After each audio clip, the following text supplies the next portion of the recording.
Bonjour les amis, bonjour frères et sœurs. En Christ, c'est important de le lire. J'espère que vous portez bien au début de cette semaine, même si la semaine elle a commencé hier et qu'on a célébré le dimanche, hier dimanche, le jour de la résurrection de Jésus, encore une fois, 8 jours après Pâques. Et ben, c'est une bonne chose pour nous de savoir que la semaine elle commence pas le lundi, mais elle commence le dimanche pour le jour du repos, et que le Seigneur nous donne aussi durant toute cette semaine de pouvoir compter sur lui, de pouvoir compter sur la force qu'il veut nous donner, et puis que sa paix règne en nous, sur nous, qu'il nous entoure de sa présence et que sa main reste reposée sur chacune et chacun d'entre nous. On va continuer cette semaine à partager un peu les psaumes, avant peut-être de passer à autre chose. Mais avant de lire et de partager avec vous le psaume d'aujourd'hui, puis de demain sans doute aussi, le psaume 42, je voulais vous raconter une petite histoire. Je pense que c'est une histoire banale, elle m'est pas arrivée à moi, mais elle aurait pu très bien m'arriver à moi, comme à chacun d'entre nous. Vous savez que parfois dans des réunions avec des gens, ça peut être parfois un peu houleux, parce que on n'est pas toujours d'accord les uns avec les autres, et ça c'est valable aussi bien dans des associations que des comités d'entreprise, des réunions professionnelles, des conseils municipaux, les conseils presbytéraux, des comités de droite et de gauche, peu importe. Et en fait, c'est un ami pasteur qui m'a raconté cette histoire qui lui arrivait dans son conseil presbytéral où les gens, ils avaient un projet, puis les gens n'étaient pas d'accord les uns avec les autres. Et puis, celui qui était le plus opposé au projet, c'était le secrétaire du conseil. Et le secrétaire du conseil, il pensait vraiment que ce projet-là, c'était pas inscrit dans la volonté de Dieu. Et puis, il pensait vraiment avoir raison. Et puis, il pensait aussi avoir le dernier mot, puisque c'est lui qui a fait le compte-rendu de la séance. Et puis, il a fait le compte-rendu, le résumé de la réunion. Et puis, il a écrit en en-tête, évidemment, comme on fait chaque fois qu'il y a une réunion officielle.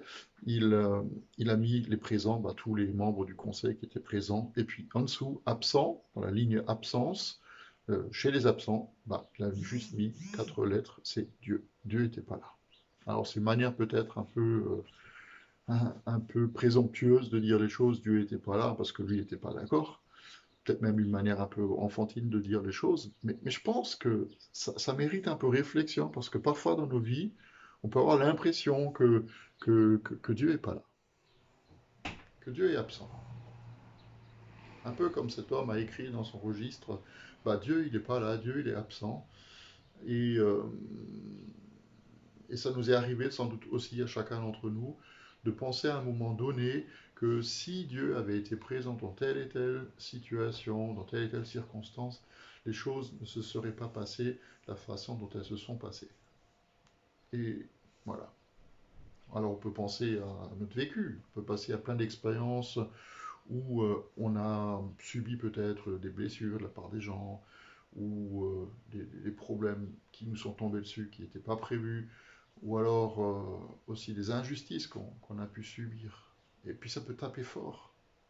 Et alors c'est à ce moment-là, quand des choses un peu compliquées nous arrivent, qu'on peut penser ou qu'on peut se dire, mais Dieu finalement il est où là-dedans? Pourquoi est-ce que Dieu, il peut permettre telle et telle chose? Pourquoi ça m'arrive à moi? Et je crois que c'est encore plus vrai si on a entretenu ou si on entretient une relation forte avec le Seigneur. Vous savez, le soleil brille et puis tout d'un coup, tu as l'impression que tout roule, le soleil brille, il fait beau, puis tout d'un coup, tu as, l'orage qui arrive, tu as la pluie qui te tombe dessus, et puis tu comprends pas, tu comprends rien.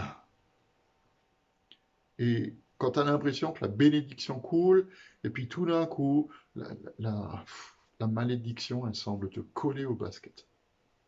C'est pénible à vivre. Et quand on vit ça, on peut aussi regarder dans la parole de Dieu.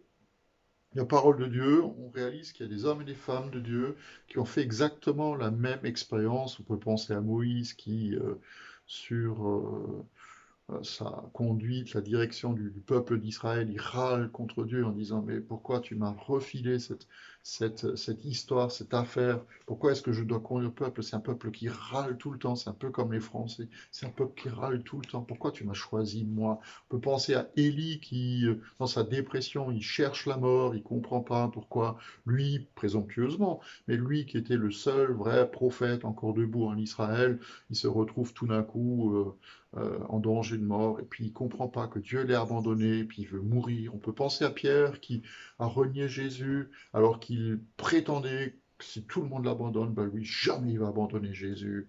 Et puis quand c'est arrivé, quand la situation est devenue un peu brûlante pour lui, ben, il a renié Jésus comme Jésus l'avait annoncé. Et il va pleurer amèrement. Dieu n'est pas là. Pourquoi Dieu permet ces choses? Et alors, peut-être, et je le dis sans vouloir culpabiliser quoi que ce soit, je pense qu'il y a des réponses à la chose.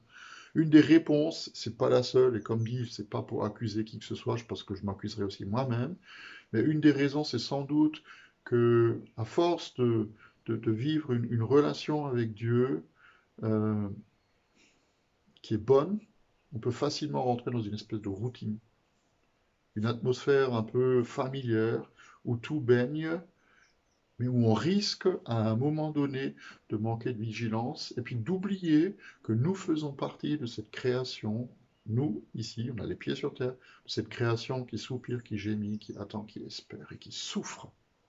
Faisons partie de cette création-là. Et parfois, il nous faut, comme le dit la parole, aussi de manière injuste, parfois on souffre. Et donc il faut qu'on soit vigilant. Il faut non pas vivre dans la crainte que ça puisse nous arriver, mais réaliser que quand ça nous arrive, Dieu veut nous dire sans doute quelque chose au travers de ça.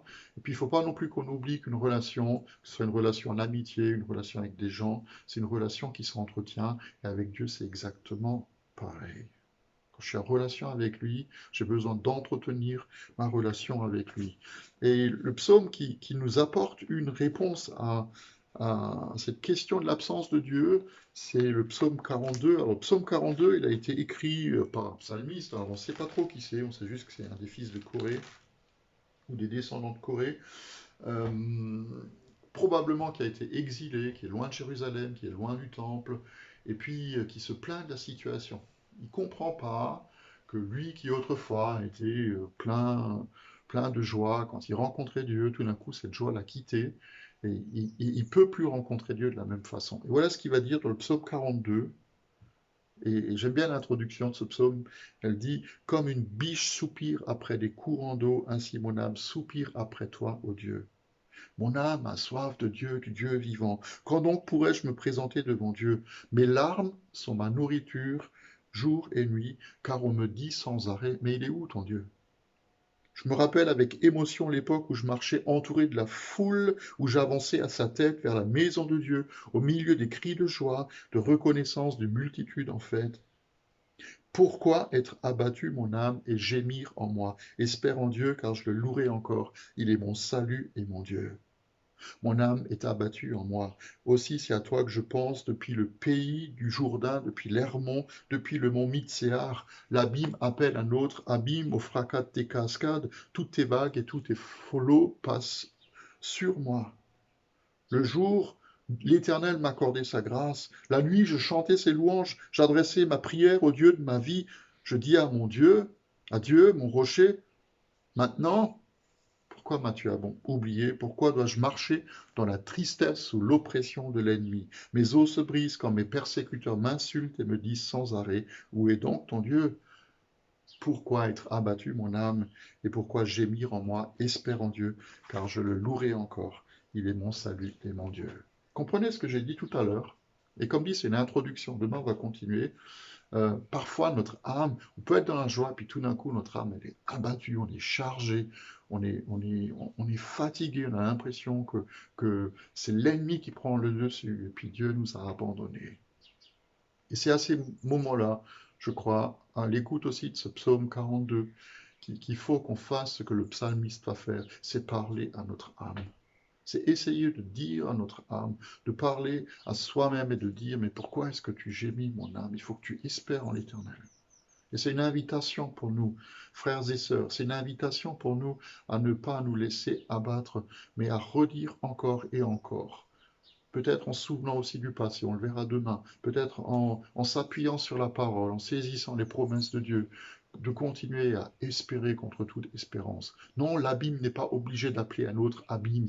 Les nuages ne suivent pas forcément la pluie, frères et sœurs, parce que Dieu, il est là, toujours présent, à nos côtés, toujours présent à nos côtés. Et je prie que vous ayez cette conviction, cette assurance, surtout cette foi que l'Éternel jamais n'abandonnera celui qu'il aime. Et jamais l'Éternel, notre Dieu, le Père du ciel, n'abandonnera un de ses enfants. Je vous donne rendez-vous demain, on va continuer à méditer ce psaume 42. Ne gémissez pas, dites à votre âme, ne gémis pas, mais espère en l'Éternel.